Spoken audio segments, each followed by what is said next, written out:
namona ka bato ebele bayaka o non mafuta teint métis, voilà, teint métis, teint caramel, ba mama na ba papa mundela sala mafuta na ye akomaka batipa po likolo mafuta akomaka peau sèche, peau mixte, peau grasse ou peau normale.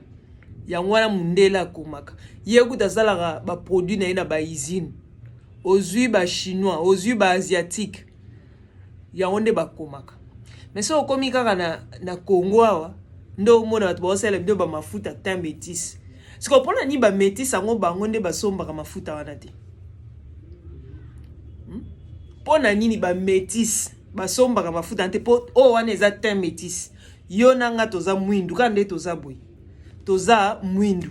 Siko orendo somba mafuta ya ba teint métis po sala nango ni